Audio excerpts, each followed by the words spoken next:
আয়ুষের সঙ্গে ফ্রিলি কথা বলো না কেন? ওর জন্য শরবত বানিয়ে এনেছো, অত চোখে বলছো না কেন?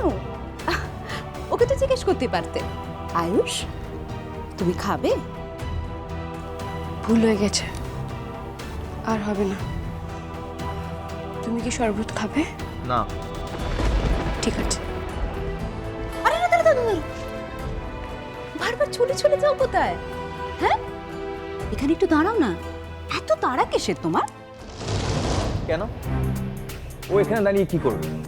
এখানে আমরা দুজনে আমাদের বিয়ে নিয়ে কথা বলবো, ও তার মাঝখানে কি করবে? আয়ুষ, এসো। তুমি ওভাবে ওকে হার্ট করে কথা বলো না। দেখো, এটা বাচ্চা মেয়ে, ও আমাদের বাড়িতে, তোমাদের বাড়িতে আছে, ওর সঙ্গে একটু ভালো করে কথা না বলে চলে বলো তো? হ্যাঁ,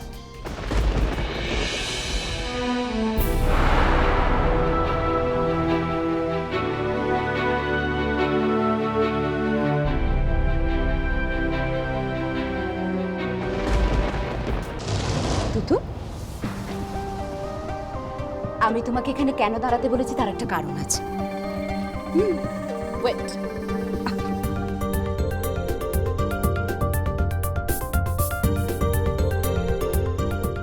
এটা তোমার জন্য। এটা কি? এর মধ্যে একটা খুব সুন্দর ড্রেস আছে। এই দেখো, আমরা যেদিন কলকাতার বাইরে বেড়াতে যাচ্ছি সেদিন তো তোমায় দারুণ একটা ড্রেস পরতে হবে না, সুন্দর দেখে? তাই এটা আমি তোমাকে গিফট করলাম। এ নাও, ধরো ধরো ধরো ধরো ধরো ধরো। বিয়ে তোমাদের, বেড়াতে যাচ্ছ তোমরা,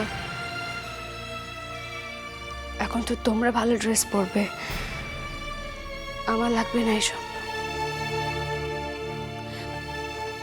না তো, যখন আমি তোমাকে বলেছি তুমি আমার বোনের মতো, তখন যতই তুমি আমার জিনিসপত্র গুছিয়ে দাও না কেন, আমি আমার বন্ধু বান্ধবদের কাছে কখনোই এটা বলবো না যে তুমি আমার অ্যাটেন্ডেন্ট হয়ে যাচ্ছ। আমি বলবো তুমি আমার বোনেরই মতো। তাই তোমার সাজগোজটাও তো ঠিকঠাক হতে হবে, তা না হলে আমার প্রেস্টিজ থাকবে বলো তো?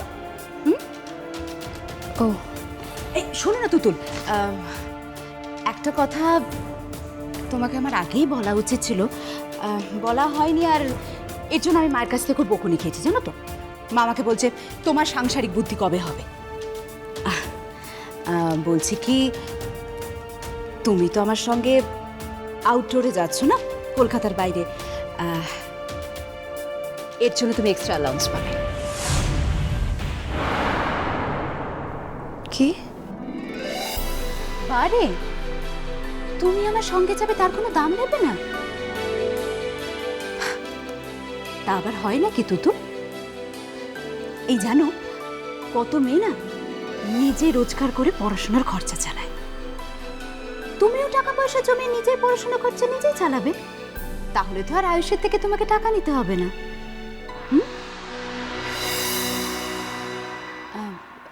তুমি আমার কথায় কোনো মাইন্ড করলে না তো তুতু?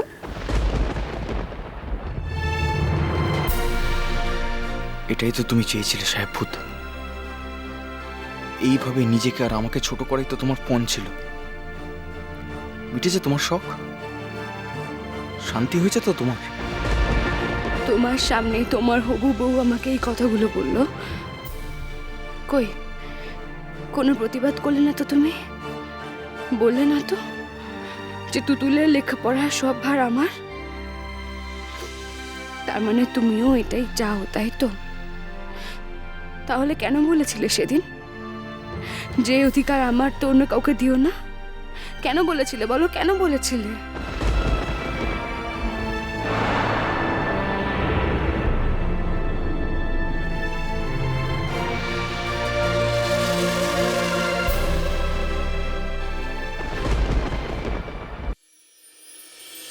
বড় মা, বড় মা,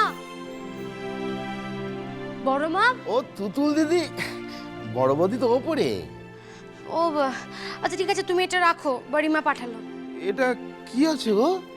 ওই কালকে রাত্রে বাড়িমা পিঠে বানিয়েছিল, আমাকে দিয়ে পাঠালো, বললো দিয়ে আসতে, খেও সবাই। বৌদির হাতে পিঠে, পিঠে হাতটা কিন্তু বৌদির খুব ভালো। প্রত্যেক বাড়ি তো পার্লারে না আমাদের জন্য পাঠায়। হ্যাঁ গো, তুমি আজকে স্কুলে যাওনি? আজ তো স্কুল ছুটি আমার। ও শোনো না, বলছি আমি এখন আর দাঁড়াবো না, আমার অনেক পড়া আছে। আমি পরে একবার এসে বড় মার সঙ্গে দেখা করে যাবো, তুমি কিন্তু বলে দিও, ঠিক আছে? ওরে বাবা, পাগল নাকি? ও আমি পারবো না। আচ্ছা তুমি কি গো, এই বয়সে তুমি আমার চাকরিটা খেতে চাইছো? হ্যাঁ মানে? কি মানে? দেখো তুমি এসেছো, অথচ বড় বৌদির সঙ্গে দেখা না করে চলে যাচ্ছ। এরপর যদি বৌদি উঠে আমাকে জিজ্ঞাসা করে যে আমি কেন তোমাকে বড় বৌদির সঙ্গে দেখা করতে দিইনি, তখন না না তো দিদি, ওসবের মধ্যে আমি নেই। তুমি মনে হয় কাজ করো, উপরে গিয়ে বড় বৌদির সঙ্গে দেখা করে তাকে বলে যাও, বুঝেছো? কিন্তু ভগীরথ দাদা, আমার তো অনেক তাড়া ছিল আজকে। আর বড় মা কি নিজের ঘরে আছে? কি করছে এতক্ষণ ধরে? রোজ তো নিচেই থাকে গো এই সময়। নিচে নেমেছিলেন তো, ওই একটু আগে আবার চা নিয়ে ওপরে গেলেন। আসলে বৌদির শরীরটা আজকে বোধহয় ভালো নেই। কেন, কি হয়েছে বড় মার? তোমাকে আর কি বলবো তুতুল দিদি, সবই তো বোঝো। নিত্যদিন এ বাড়িতে অশান্তি লেগেই রয়েছে। একটা মানুষের মন তো বল কত সহ্য হয়? বুঝে গো, সেদিন ওই স্যার গেল না, সঙ্গে তো ওই অভিনেত্রী, লেখা লেখা লেখা লেখাও তোর সঙ্গে গিয়েছিল। বল, ছেলে মেয়েগুলো বড় হচ্ছে, বৌদির মান সম্মানটা কোথায় যায়? আচ্ছা যাকে, বাদ দাও না ওসব কথা। কি বলছো তুমি? বাদ দেওয়া যায়? বাদ দেওয়া যায় না গো। দেখো এই বাড়িতে বৌদি বড় বউ হয়ে আসার আগে থেকে তো আমি কাছি না। কত যে দেখলাম, কি আর বলবো তোমাকে। এমন একটা মানুষকে মনে কষ্ট দিতে পারে? তবে একটা কথা বলছি তুতুল দিদি, ছোট মুখে বড় কথা বলছি এটা ভেবো না। এই স্যারের জীবনে বড় বৌদি না থাকলে না, অন্ধকার দেখবে, অন্ধকার। এমন একটা দিন আসবে, সেদিন ওই স্যারের পাশে বড় বৌদি ছাড়া কেউ পাশে থাকবে না, কেউ না। তবে একটা কথা কি জানো, এই স্যার কিন্তু এরকম মনে ছিল না। স্যারের মনে কিন্তু বৌদির জন্য ভালোবাসা রয়েছে। হ্যাঁ গো, অনেকবার লক্ষ্য করেছি। একবার অনেক দিন আগে, তখন ওই আয়ুষ দাদার বয়স অনেক ছোট ছিল, স্কুলে পড়তো। হঠাৎ একবার ওই বড় বৌদি ভারী অসুখ হয়। তখন তো স্যারকে আমি দেখেছি, সমস্ত কাজ ফেলে সারা দিন রাত বৌদির মাথার কাছে বসেছিলেন। হ্যাঁ গো, বাইরে কোথাও যেতেন না। অমন সেবা এর আগে আমি কোনো পুরুষ মানুষকে করতে দেখিনি গো। তখন তো বাড়িটা পুরো হাসপাতাল বানিয়ে ফেলেছিল, ডাক্তার, নার্স, তারপর ওই অক্সিজেন, স্যালাইন। ডাক্তার তো প্রায় জবাবই দিয়ে দিয়েছিলেন না। সে সময় স্যারের সেবায় কিন্তু আমাদের বড় বৌদি আবার নিজের জীবনটা ফিরে পেয়েছিল। তাই নাকি? কিন্তু ব্যাস, বৌদি সুস্থ হয়ে আবার যেই সংসারে মন দিলেন, স্যারও বাইরে বেরোতে শুরু করলেন। ব্যাস, অমনি ডায়েরির খপ্পরে সবসময় ওত পেতে থাকে তো। তুমি ঠিকই বলেছো ভগীরথ দাদা। আঙ্কেল একদিন বড় মাকে ঠিক বুঝতে পারবেন, তখন দেখবে বড় মা লাইফে আর কোনো কষ্ট থাকবে না। আসলে কি বলতো, দুজনের মধ্যে ভেতরে ভেতরে না কি নিয়ে বেশ একটা হিচাইচি আছে। আমরা চাকর বাকর মানুষ, আমরা তো অত বুঝি না। তবে এটা তো ঠিক বুঝতে পারি, কিন্তু কি নিয়ে ওদের মধ্যে হিচাইচির বা রেশারেশি, সেটা বুঝতে পারি না। তুমি দেখো তুতুল দিদি, যেদিন দুজনের মধ্যে দূরত্বটা শেষ হয়ে যাবে, সেদিন এই পরিবারে আর কোনো ঝামেলা থাকবে না। আচ্ছা ঠিক আছে, আমি বড় মার সঙ্গে দেখা করে চলে যাচ্ছি, আমি আর দেরি করব না। তুতুল দিদি, বলছিলাম যে বড় বৌদি তোমাকে বড্ড ভালোবাসে। দেখো, তার মনে কিন্তু কোনোদিন কষ্ট দেও না। যাও, দেখা করে এসো। ও শোনো না, বলছি ওই আয়ুষ দাদার জন্য একটু ফলের রস করছিলাম, তুমি খাবে নাকি? দূর, পাগল নাকি? আমার ভালো লাগে না ওসব, আমি আসছি। এসো।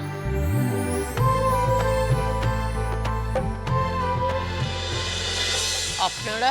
আয়ুষ কুমারকে একটু ডেকে দিন তো, ওনার সঙ্গে একটু কথা আছে। আয়ুষ আমার ছেলে, কি করেছে আমার আয়ুষ? অভিনেতা আয়ুষ কুমারের এগেনস্টে একজনকে জোর করে বাড়ি থেকে তুলে নিয়ে আসা এবং তাকে বিয়ে করতে বাধ্য করা অভিযোগ রয়েছে। আর পুলিশ শুধু একা না, সঙ্গে আমরাও আছি। চোখের তারা